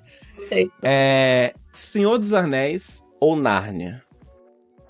Senhor dos Anéis. Eu li Nárnia depois e eu acho que... Eu gosto do Nárnia, dessa coisa quase que mistura com o nosso cotidiano e tal. Mas o mundo do Senhor dos Anéis, quando eu li, me fascinou mais, assim. Foi mais apaixonante. Star Trek ou Doctor Who? Eu tenho essa falha moral de não acompanhar nenhum dos dois, acredita? Nenhum dos dois? Eu sei que você é muito fã de Star Wars, inclusive aquele seu cosplay lá é maravilhoso. Tenta muito puxa. Eu não posso... Mas por que que é? Porque quando eu criança, eu já via Star Wars com meus pais e tudo mais, e tanto o Star Trek quanto o Doctor Who são obras muito longas. Então, depois de adulta, eu falei, eu quero ver isso, assim, eu quero assistir e tal. Mas se eu fosse escolher para começar a assistir, eu acho que eu começaria por Star Trek. Porque eu acho que eu tenho uma amiga que gosta muito, então a gente sempre conversa sobre. Eu já vi uma outra coisa, assim, acho que já assisti filme e tal, então eu acho que eu iria pro Star Trek, mas eu gosto muito da ideia do Doctor Who também, não tenho nenhuma... Tudo bem. Vamos de Star Trek mesmo nessa aqui, então. Vamos lá. Isso. Essa eu já sei a resposta, eu acho, mas eu vou perguntar do meu jeito que é. Star Wars ou Duna? É difícil, cara, mas eu acho que Star Wars. Eu acho que Star Wars pelo universo expandido, assim. Duna também tem um universo expandido, mas eu gosto muito do Duna. Eu acho Duna muito... Eu gostaria de ter escrito Duna, assim. Às vezes eu até falo isso. Teve algum lugar que eu falei que eu gostaria de ter escrito Duna, que eu acho que é um livro que eu acho muito bem feito, assim, muito bem pensado. Foda, assim, sabe? Tipo, mas o Star Wars, pra mim, tem também um quesito emocional aí, então, Star Wars. Empolgada pra segunda temporada de Andor? Então, com certeza. Eu tô meio atrasada em algumas coisas das séries de Star Wars, mas sim, eu acho que eles estão fazendo esses conteúdos expandidos muito bons. Quero... Andor é do caralho. Andor tá muito foda. Assista Andor. Bom pra porra. Andor é muito bom. Alien ou Predador? Acho que Alien. Que Alien tem toda... acho que Alien. Acho que Alien também tem uma crítica ali. Predador também, mas acho que Alien tem uma crítica mais profunda aí, né? Replay maravilhosa. Blade Runner ou Exterminador do Futuro? Cara, acho que é Blade Runner. Porque também, de novo, são duas coisas que falam sobre coisas mais filosóficas, mas o Blade Runner, acho que tem uma discussão aí muito que a gente viu depois em outras obras que eu gosto muito, que é essa discussão do o androide, um robô, enfim, ele é humano ou não é humano, né? Então a gente depois teve isso em Westworld e tal. É humano ou humano não, né? Mas é uma pessoa ou não é uma pessoa. Então, Blade Runner. Beleza. Bom, Jana, muito obrigado por ter participado hoje do Papo Mutante. Para mim foi muito importante você ter aceitado e ter vindo. Muito feliz de poder conversar com você e tal. Normalmente eu gosto de ouvir muito vocês falarem, mas com você é legal poder perguntar mais coisas e fazer você falar mais, é muito legal. Para finalizar, gostaria que você falasse para as pessoas aonde elas podem te encontrar, o que você está trabalhando, o que você está produzindo, e passar uma mensagem para os leitores aí que estão ouvindo nossa entrevista. Eu acho que você falou do meu site. Meu site, pra quem quiser ler coisas minhas, é o melhor lugar mesmo, porque tá tudo compiladinho, tá atualizado. Sempre que eu lanço alguma coisa nova, eu boto lá. Aliás, tem coisa nova pra botar, que saíram uns quadrinhos que eu e o Diogo roteirizamos pra Genor, lá, pessoal do Jovem Nerd. A gente roteirizou 3 quadrinhos e eles saíram agora, pelo menos pra quem apoiou o financiamento coletivo deles. Acho que depois talvez vai estar disponível pra venda. Mas enfim, de qualquer forma, lá é o meu lugar onde tá mais atualizado pra ler as minhas histórias, tanto em inglês quanto em português, livro e tudo mais. O que eu tô trabalhando agora, a gente tá editando um livro, que também a gente escreveu a 4 mãos, que vai ser lançado por uma editora nova no ano que vem, 2026, provavelmente no primeiro semestre. Então, eu tô trabalhando nisso. Eu tô escrevendo coisas em inglês, em português também agora, enfim, para fins diversos. E onde pode me encontrar também, além de no meu site, que também tem minhas redes sociais, eu vou falar também o site do Fantástico Guia, que é fantasticoguia.com.br, que é esse nosso espaço aí de cursos e oficinas e atividades semanais, mensais, enfim, para quem gosta de escrever ou quer trabalhar no mercado editorial. Então, acho que é um caminho legal para quem, enfim, quer conhecer esse mundo ou já está nesse mundo e quer se dedicar mais. A gente está com um projeto novo agora, que é um projeto de rotina de escrita e publicação, que toda semana a gente tem uma meta para escrever e a gente tem um encontro que a gente fala sobre as dificuldades daquela semana e tudo mais. Então, para quem quiser aí, o site do Fantástico Guia tem tudo explicadinho, fantasticoguia.com.br. Qualquer coisa também é só me mandar DM, alguma rede social, provavelmente no Instagram, que é onde eu tô mais ativa nos últimos tempos. Bom, gente, muito obrigado por terem escutado também. Até a próxima e um grande abraço. Tchau, gente. Obrigada.